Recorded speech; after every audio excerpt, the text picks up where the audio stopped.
I definitely would never have been able or had the confidence to do it if I didn't have somebody pouring into me that the way that he poured into me.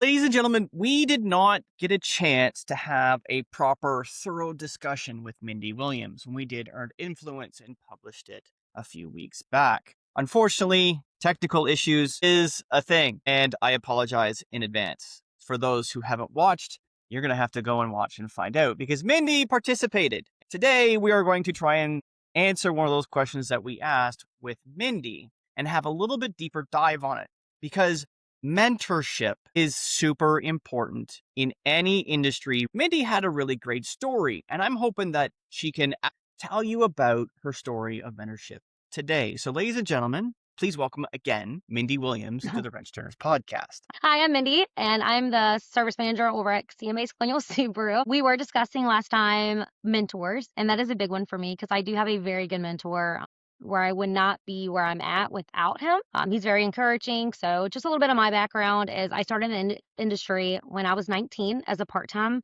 receptionist at the same time as being in school. Originally wanted to be a teacher, and then I ended in the auto industry, and I absolutely loved it. So like so many people do. So I was a part-time receptionist for a few years. Then I made full-time, and then I was the appointment setter. Then I was the express advisor, and then I moved on to being a real advisor at Kia, which is under my mentor, Ron. He brought me in, taught me everything I really know about the industry, was tough on me when I needed him to be tough, and then also encouraging when he needed to be encouraging. Then I moved over to the Subaru store when we opened that. I've been here for about 10 years now, and he was a manager at that time as a dual manager. He then went and ran some other stores, and I had another manager. Well, then when the time came for me to get promoted, it's kind of a funny story, but my manager that I had at the time got fired. So when he got fired, I was a month back from having our second baby. And if you've ever had a baby before, or have any children, you know, or been around somebody that's had children, you know that a month back for 4 months postpartum is normally not the time that you would normally go for a promotion. There's hormones, you're crazy, like everything's already crazy. But I knew that it was then or never, or maybe never, or maybe way, way later.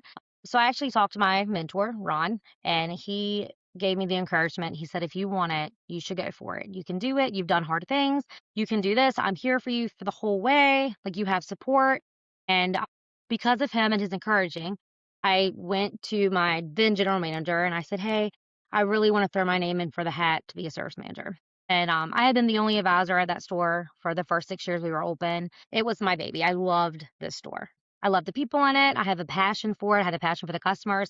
So I knew that nobody would love the store or put as much love into the store as I do. And at first, my general manager was also like, you just came back from maternity leave, like you're a new mom to 2 kids, like, are you sure? And I said, yes, like, I am sure. I know that I want to do this. And internally, I was, of course, screaming like, oh God, do I really want more responsibility right now? But I again, want I to pause knew you that, right there. I want to okay, pause you right there. okay. And I want to pause you right there because there's an emotional cliff here that there's going to be a lot of folks that are going to resonate with on both sides of the gender coin here, because you have both the in our industry, it's a blessing and a curse, I think, from your side of that coin, because there's a lot of things that I have seen female leaders do that male leaders of mine were never capable of doing. There's a level of empathy that we're talking like the top 1% male leader I've had in my life or that I've known or I've had interactions with,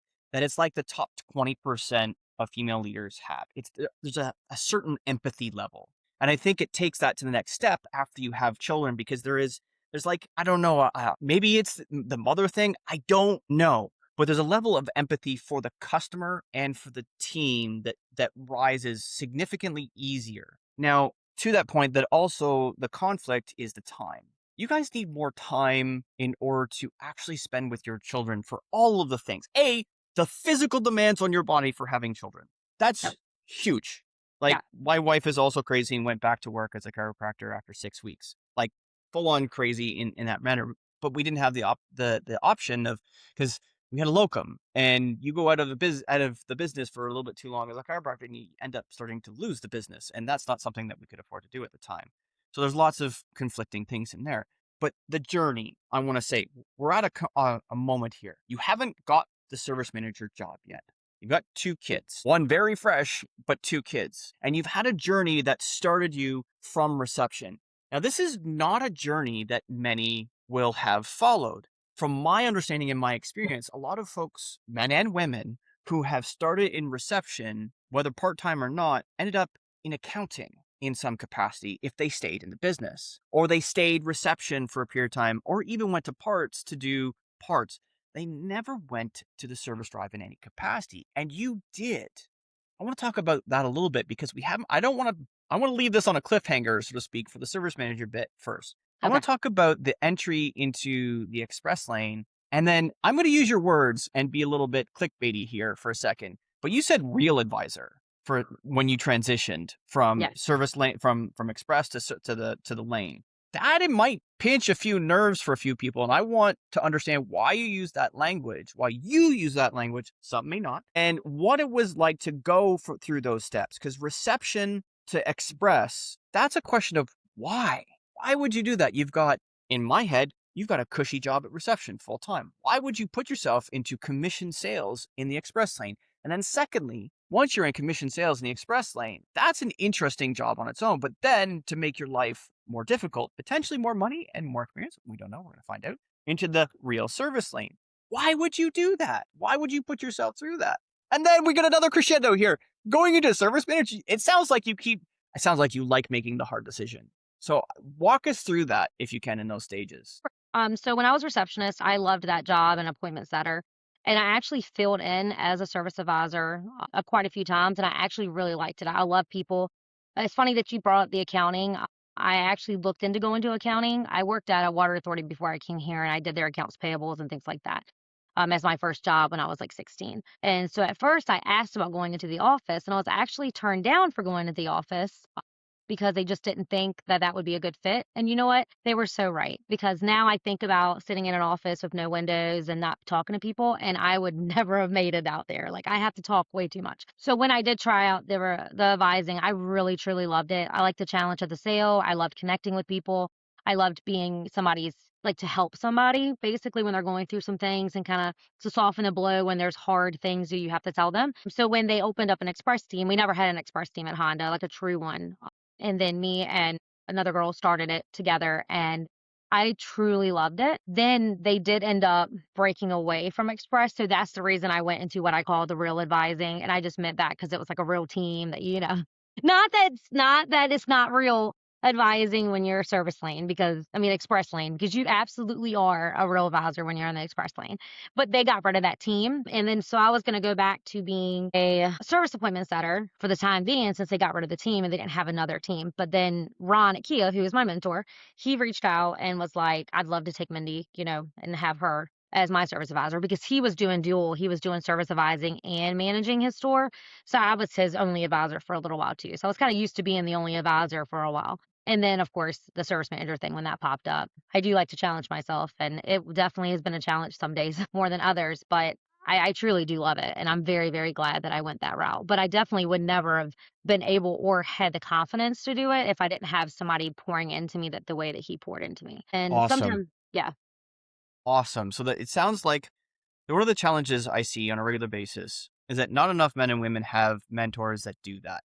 I love how you phrase that, the pouring into, because it sounds like you had that even from kind of that starting reception, appointment setting kind of stage where you had people who were looking out for your best interest. Being turned absolutely. down for accounting sounds like it was was a blessing. It It was. sounds like it was a blessing. And then you got an opportunity, to experience what it's like to deal with even more people every day, get more intimate with those relationships. Reception, you do that to a certain degree. But on the lane, in any capacity, whether it's express or otherwise, you're getting lots and lots and lots of customer interactions every day, whether it's on the phone, email, or actually live in person. But that mentor saying, "Hey, I see something in this person. We need to bring them. I want to bring them on board here into the lane because they're showing and exhibiting signs and traits and characteristics that would probably be very good in the lane." how many or what conversations, or maybe even more specifically, what pieces of advice was he giving you on a regular basis to help coach you into that? Because that's where I kind of want to get into the meat and potatoes of this. If he's pouring into you, what specifically, is there things that you can remember back from then that he was pouring into, specifically giving you? So basically, he's always been very real, very down to earth. He's not somebody that gives you a bunch of butterflies and says that the job is going to be amazing on days that it's not. So he's real. And I like that because you can come to him about things that are not always positive, and you get a more, and he'll listen to you, he'll let me rant, and then he'll give me a spill on it and kind of tell me how he would have handled some things differently. He'll relate with me, but he'll also give me advice on how to keep from something like that happening again. So our relationship's very, it's not always positive, it's not always negative. He's positive when I need him to be, to when I'm feeling negative about something. It's nice to have that. Some of the advices that he gave me back in the day when I was an advisor, was he was very big on my follow-ups, procedures, always knowing. He would come in and he would drill me and question me, quiz me, I guess you should say, on what each ticket was. And so I knew every ticket that I had back there at any point, because I knew he would come in there and be like, what's this? What's this? What's this? And that's good, because you need to know your tickets as an advisor. You shouldn't just focus on your screen and how that system works. You should know in your head how many tickets you have back there, what's going on with them. So if somebody asks you at a drop of a hat, hey, who's this Mr. Customer? What's going on with that ticket? You should know, because that's how well informed you should be.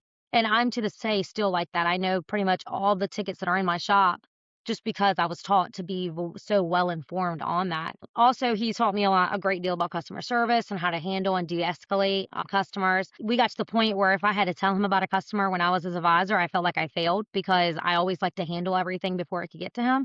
And to this day, I'm still like that. I like to handle it and make sure it doesn't escalate any higher. I want to make sure that the customer feels taken care of and that it never has to go above me. And so I got that from him. But honestly, just being real and pouring into me and telling me his experiences. He's been a service manager for so many years and he's seen a lot. So he's the first person I think to call when anything happens in my shop or even in my life. I'll call him about stuff like that, just because he is so knowledgeable and he's so smart. And he's definitely hard on me. Don't get me wrong. He gives me shit about stuff, but I'm thankful for it. Because if I need to be called out on it, he's going to call me out on it. And that's what you need as a newer manager, as a newer advisor. You need somebody that's going to call you out on stuff and make you see things in a different point of view. And I'm glad that I have somebody to call for that, because this job is hard. It's a great job. I love this job. I'm very, very, very thankful for this job. But this job would be much harder for me if I didn't have somebody to call and talk to and soundboard off of and get advice about things, because you need to have somebody in your corner during that. And also somebody that's going to tell you feedback that's not what you want to hear. Sometimes you go to somebody and they're like, oh, you did the right thing. Like, that person's crazy, blah, blah, blah. I know that when I go to him, he's going to tell me how it is, and he's going to tell me if I'm wrong. Or he's going to tell me if I'm right, but I could have done something else differently. And I love that. And it's been invaluable to me. It's literally my top thing that I contribute to my success is having somebody like him that I can talk to and that can pour into me and cares about me. I know he cares about me, and that's the big thing. Like, he's not one of those lovey-dovey kind of guys. Like, he would hate that I was saying this, but he's got a very, very good heart and he cares. They need And to be like that. So yeah, there's a couple of things, in there, like really big tidbits here. So it comes back to, we're going to say the 80% rule, like I use on a regular basis. One of the big things in there is mentors holding you accountable. That's a big deal. But one of the things that we need to be mindful of as leaders is that we can hold people accountable so often that it's no longer accountability, it's micromanagement. And one of the things I use in that 8% rule, and you break it down to fractions, sorry, math, but 4 out of 5, which means if you interact with someone you lead 5 times, 4 of them need to be positive. They don't need to be, hey, you're awesome. It just needs to be some form of positive energy, positive feedback, positive anything. It could be something as simple as a thank you. Hey, thank you for taking care of that customer. It doesn't need to have any correlating super amazing result or anything. It could be just as simple as a thank you. Thank you for coming in today. Because there's a lot of leaders out there who have folks who don't show up to work. So being grateful that everybody shows up to work is a really big deal. Even though you may not think about it, it's expected. You're right. But that doesn't mean you can't say thank you. absolutely. Like, I'm thankful every day that I get to breathe air. It's there. It's kind of expected. Unless the world goes on fire, there's going to be air tomorrow. I'm still thankful. 4 times out of 5 need to be positives. That way, when you go with the negative feedback, whether it's a criticism, accountability, a whatever, that is now going to resonate with the individual because they know that you care more about their well-being than you do about anything else. Because those positive feedbacks go, hey, I care about you. Hey, I care. I see what you're doing. I see what you're doing. I appreciate what you're doing, and I appreciate the effort. Here is where this isn't necessarily working as well as it could. These are the action steps that I would like to see you do to improve. Or what is your feedback on these things that I just told you about? We can improve them together. Whatever the case would be. Anyway, it's 4 out of 5, 80% rule. 2, the pouring into someone specifically. People are like, well, what does that mean? What does that mean? It means the 4 things out of 5. It means the 4 things out of 5. It means that you are paying attention, you are appreciating, you are thankful, you are grateful, you are praising that person. You're pouring into them because at some stage that pouring starts to overflow into everybody around them. That's where we talk about the positive productivity based on energy. When you have a person and you have a group of 5 around them, because everybody has a group of 5 around them in some capacity in all walks of their life, every person who is positive around you has a 5% increase in productivity when they're positive and a negative 20% when they are negative. So you have a person in the middle that's negative 20%, which means you need 5 people around just to get an aggregated average positive. So that pouring into your team is vital to the successful productivity of your team. You get rid of the negative either by coaching or by promoting them to customer, and you win more. Lastly, before we move on to the next little bit here, talking about teaching the tidbits of the job. Something very specific in there that Mindy said, and I'm going to try and do this succinctly here. Knowing the tickets that are in the shop as an advisor. That applies to shop foreman, service manager, service advisor, quick lane, senior technician. They should know what's in the shop. I've been tested just like you were. I had service managers like, what tickets do you have in the shop right now? And he would do one of these over top of the screen. I couldn't see the screen. Like he literally put his hand over the screen. What of your tickets are in the shop right now? Tell me what they are. The next time I ask, you need to know. Did that 3 times, and by the 3rd time, I knew exactly what was in the shop at all times. My tickets. I didn't necessarily know because, unfortunately, the last time I wrote service professionally, I usually had 40 to 50 tickets written a day, and remembering 50 tickets a day plus my whip plus whatever, it was just not feasible. Just not feasible. Especially when I also started to do things like dispatching UCD, which I wasn't writing, which weren't my tickets, but I was doing the dispatch for. So I had the stack of UCD stuff here, the stack of PDIs, plus all of my tickets. So I usually had like 100 tickets on my desk, give or take on any given day. So that's just out of the realm of possibility. It was what's in the shop right now.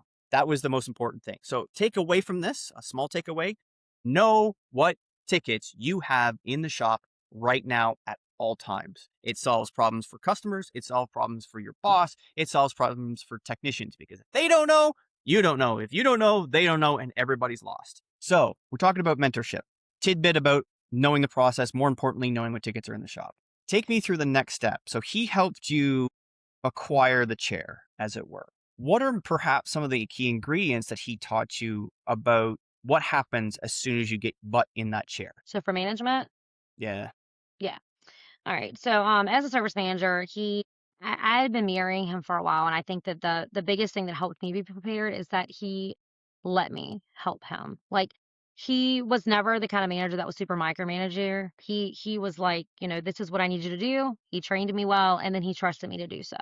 So just like we were talking about with customer de-escalation, like he didn't expect me to bring every customer to him. He trusted me that I could take care of it. He would teach me how to run his reports that he needed, things like that. He would let me help him. And I loved that as somebody that wanted to grow because I felt like I was learning. He always did such a good job at letting me help him. So when it came time for me to step into the seat, I had a little bit of experience where I didn't feel like I had to always go to him. Like if there was, his motto was, always make it right. Now, sometimes I would make it right and it wasn't the way that he would do it. And we would go over it and he said, okay, what would you do in this situation? Or what did you do this situation? I would tell him and then he would tell me how he would do it. I'm like, oh, wow, that's really smart. And still to this day, sometimes a lot of times I'll call him and be like, hey, this is how I handle the situation. How would you have handled it? So I could get his point of view on that. But it's really nice as a leader to allow your people to do that and have trust in them. So he had trust in me to make things right. He had trust in me to coupon, to do whatever I needed to do to get the job done. And that always built a lot of confidence in me that I could do it because I'd already been doing a little portion of it under his supervision. So I think that really helps train leaders is giving them the permission and the confidence to make decisions because you do trust them. Because you should trust your staff. You shouldn't have to watch every little thing like so many managers do, especially if you have a good staff. And so I try to do that with my people too. Like just make it right. You know me, you know my values, you know what I want for our customer service. So do what you need to do to make it right. And then let's talk about it. And sometimes, same with my guys, they'll make decisions and I'm like, I wouldn't have done that. This is how I would have done it. But it definitely helps prepare somebody for leadership. And then also, Agreed. I think that tidbit, I mirrored the same thing. Same thing. Same kind of service manager conversation. Walked into the office, and this is the service manager that I learned a whole lot from. I walked into his office one day and he's like, "Why are you walking in my office again?" It's like, customer is asking for a loaner. I need to ask your permission for a loaner. What do you mean you need to ask my permission for a loaner? How much did you bill yesterday? I don't know. It was like $7,000, $8,000 or something like that yesterday. You're telling me you put through $7,000, $8,000 worth of business yesterday, and you need to ask my permission for a $50 loaner or a $50 rental? It's like, but that's policy. Forget about it. If it's over $1,000, come and talk to me. Otherwise, get it done. But are you confident that it's going to sell the repair? Yes, I know it's going to sell the repair. What's your gross on it? Blah blah blah blah blah. I don't remember what the number was. So you're telling me you were concerned about losing $50 on that gross? It's like, again, it's policy. It's just the way we've always done it. It's like, no, you're going to go out and make me a whole lot of money. Just go make me some money.